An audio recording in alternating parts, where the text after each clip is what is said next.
नमस्कार, स्वागत है आपका जनसत्य न्यूज में और आपके साथ में फरहा सिद्दीकी। बात सबसे पहले बीजेपी अध्यक्ष जेपी नड्डा की। जेपी नड्डा ने महामारी कोरोना वायरस को लेकर वीडियो कॉन्फ्रेंसिंग की।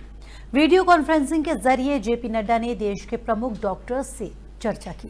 इस दौरान नड्डा ने कहा कि कोरोना से लड़ाई के लिए प्रधानमंत्री नरेंद्र मोदी ने वक्त रहते कई कड़े फैसले लिए और दुनिया में एक उदाहरण पेश किया। नड्डा ने क्या कुछ कहा, आइए आपको सुनवाते हैं। हम सब जानते हैं कि दुनिया एक संक्रमण काल से गुजर रही है और भारत भी उससे अछूता नहीं है। कोरोना वायरस के डेडली वायरस से हम सब लोग जूझ रहे हैं। खुशी की बात यह है कि हमारे प्रधानमंत्री जी ने इस लड़ाई को एक फ्रंट से लड़ने का निर्णय लिया और प्रीएम्प्टिव और प्रोएक्टिव स्टेप्स लेकर भारत ने अपने आप में एक उदाहरण पेश किया है इस लड़ाई का। फिर चाहे वो समय पर बाहर से आने वाले विदेशियों का स्क्रीनिंग हो, फिर चाहे वो एयरपोर्ट और सी पोर्ट्स को लॉकडाउन करने का विषय हो, और फिर चाहे एक बोल्ड डिसीजन 130 करोड़ की जनता को, देश को लॉकडाउन करने का बोल्ड निर्णय लेना हो। He has also addressed all sections of the society. He has addressed people from the bureaucracy, people from the technical side, people from the industries, people from the scientific world. सबको उन्होंने address किया। Digital world के माध्यम से 1 लाख से ज़्यादा broadband पंचायतें जुड़ी हुई हैं। 3 लाख से ज़्यादा हमारे CSC सेंटर्स हैं, कम्युनिटी सर्विस सेंटर्स हैं, जिसके माध्यम से जुड़ी हैं। तो एक बदलते देश की तस्वीर भी हम सबके सामने आई है। उसी तरीके से RBI का स्टिमुलस देना for MSME sector, for construction sector, यह भी प्रधानमंत्री जी ने किया। और वहीं कोरोना संकट के बीच प्रधानमंत्री नरेंद्र मोदी ने वीडियो कॉन्फ्रेंसिंग के जरिए एक बार फिर से तमाम राज्यों के मुख्यमंत्रियों के साथ लॉकडाउन को लेकर चर्चा की। इस दौरान हिमाचल और मेघालय को छोड़कर सभी राज्यों ने लॉकडाउन को खत्म करने की सलाह दी। संक्रमण के चलते जारी लॉकडाउन के दौरान उनकी मुख्यमंत्रियों के साथ ये चौथी वीडियो कॉन्फ्रेंसिंग थी। बैठक में 3 मुद्दों पर चर्चा हुई। पहला मुद्दा रहा राज्यों में कोरोना संक्रमण की मौजूदा स्थिति और रोकथाम के लिए क्या कोशिशें की जा रही हैं। दूसरा मुद्दा 20 अप्रैल से गृह मंत्रालय के जरिए दी गई छूट के क्रियान्वयन पर राज्यों का फीडबैक क्या रहा, और तीसरा 3 मई के बाद की क्या रणनीति हो। वहीं बैठक में गृह मंत्री अमित शाह और स्वास्थ्य मंत्री डॉक्टर हर्षवर्धन के अलावा प्रधानमंत्री कार्यालय और दूसरे मंत्रालयों के वरिष्ठ अधिकारियों ने हिस्सा लिया। चर्चा के दौरान मेघालय के मुख्यमंत्रियों ने प्रधानमंत्री नरेंद्र मोदी से लॉकडाउन को 3 मई से आगे बढ़ाने का सुझाव दिया। कोरोना वायरस को लेकर जारी प्रधानमंत्री नरेंद्र मोदी की वीडियो कॉन्फ्रेंसिंग में केरल के मुख्यमंत्री पी विजयन शामिल नहीं हुए, लेकिन लॉकडाउन को लेकर अंतिम फैसला पीएम मोदी को ही करना होगा। लॉकडाउन बढ़ेगा या हटेगा, इस पर फिलहाल कोई आखिरी फैसला नहीं लिया गया। वहीं कोरोना वायरस संकट के बीच प्रधानमंत्री नरेंद्र मोदी ने जो सभी मुख्यमंत्रियों के साथ चर्चा की, उसमें केंद्रीय गृह मंत्री अमित शाह भी शामिल हुए। शाह ने सभी मुख्यमंत्रियों से अपील की कि जहां पर भी लॉकडाउन भंग हो रहा है वहां उसे तुरंत रोकने की कोशिश करनी चाहिए। जानकारी के मुताबिक अमित शाह ने इस बैठक में कहा कि दुनिया में अब तक कोरोना वायरस से 2 लाख लोगों की मौत हो गई है, लेकिन भारत की स्थिति काफी अच्छी है। शाह ने बैठक में ये संदेश दिया कि एक लंबी लड़ाई है, हमको धैर्यपूर्वक लड़नी होगी।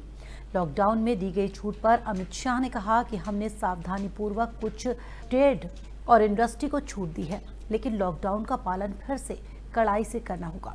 आपको बता दें कि कोरोना संकट के चलते देश में 3 मई तक लॉकडाउन किया गया है।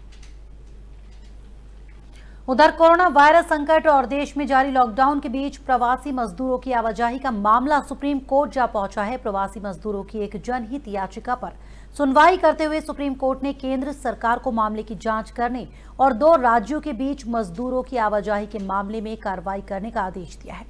सुनवाई के दौरान सुप्रीम कोर्ट ने पूछा कि कैसे जानकारी को सत्यापित किया जाएगा कि प्रवासी मजदूरों की आवाजाही नहीं बंद हुई है। इस पर याचिकाकर्ताओं ने अदालत को बताया कि कुछ राज्य सरकारों का कहना है कि वो लोगों को उनके मूल गांव में वापस भेज देंगे, लेकिन गृह मंत्रालय की तरफ से किसी की आवाजाही की इजाजत नहीं है। इस मामले में सॉलिसिटर जनरल तुषार मेहता ने बताया कि गृह मंत्रालय ने मजदूरों को लेकर दिशा निर्देश जारी किए हैं। आपको बता दें कि बीते दिनों गृह मंत्रालय ने मजदूरों की आवाजाही के लिए स्टैंडर्ड ऑपरेटिंग सिस्टम जारी किया था। इसमें कहा गया था कि मजदूरों को किसी भी तरह के अंतर्राज्यीय आवाजाही की इजाजत नहीं होगी। दूसरी तरफ लॉकडाउन के बाद जगह जगह फंसे लोगों को उनके घरों तक पहुंचाने की मांग अब तेजी से बढ़ने लगी है। राज्य सरकार ही नहीं, स्थानीय सांसदों पर भी दबाव लगातार बन रहा है। ऐसे में संभावनाएं भी ढूंढी जा रही है कि कैसे लॉकडाउन में ही जगह जगह फंसे लोगों को उनके घरों तक पहुंचाया जाए। इसका सबसे बड़ा जरिया रेलवे है, लिहाजा रेलवे भी अपनी तरफ से तैयारी में है। अगर केंद्र सरकार से हरी झंडी मिलती है तो कुछ स्पेशल ट्रेनें ग्रीन जोन में चलाई जा सकती हैं। हालांकि आधिकारिक तौर पर रेलवे ने साफ तौर पर कुछ भी कहने से इनकार किया है। वहीं म्यूचुअल फंड पर नकदी के दबाव को कम करने के लिए रिजर्व बैंक ऑफ इंडिया ने अहम फैसला लिया है। आरबीआई ने म्यूचुअल फंड के लिए 50,000 करोड़ की विशेष नकदी सुविधा का ऐलान किया है। आरबीआई के इस फैसले का पूर्व वित्त मंत्री पी चिदम्बरम ने स्वागत किया। इसके तहत बैंक 90 दिन का फंड भारतीय रिजर्व बैंक के रेपो विंडो से ले सकते हैं और इसका इस्तेमाल सिर्फ म्यूचुअल फंड को कर्ज देने या उनके पास मौजूद कॉरपोरेट पेपर खरीदने में कर सकते हैं। ये योजना 27 अप्रैल से 11 मई तक चालू रहेगी। पी चिदम्बरम ने कहा कि मैंने 2 दिन पहले ही चिंता जताई थी। हमारी फिक्र पर आरबीआई ने ध्यान दिया और ये फैसला लिया। कोरोना वायरस का प्रकोप दुनिया भर में लगातार जारी है। इस वजह से वायरस की वजह से सब कुछ बंद पड़ा है। यूरोप के कई देशों में इसकी वजह से हजारों जानें जा चुकी हैं। इटली में भी इसका काफी असर दिखाई दे रहा है। यहाँ पर कोरोना वायरस की वजह से लगा लॉकडाउन 4 मई को खत्म हो रहा है, जिसके बाद फैक्ट्रियों और दुकानों को खोलने पर विचार किया जा सकता है। तो इटली के प्रधानमंत्री ग्यूसेपे कोंते ने रविवार को कहा कि 2 महीने से जारी लॉकडाउन को धीरे धीरे हटाया जाएगा। उन्होंने ऐलान किया कि ये अब दूसरा फेज है जिसमें कुछ ही छूट मिलेगी ताकि कोरोना वापस ना पाए। आपको बता दें कि कोरोना वायरस के कारण इटली में 25,000 से ज्यादा लोगों की मौत हो गई है। रविवार को इटली में इसकी वजह से करीब 250 लोगों की जानें गई। अगर पूरी दुनिया की बात करें तो अब तक दुनिया भर में कोरोना वायरस के करीब 30 लाख मामले सामने आ चुके हैं, जबकि 2 लाख से ज्यादा लोग इससे मारे गए हैं।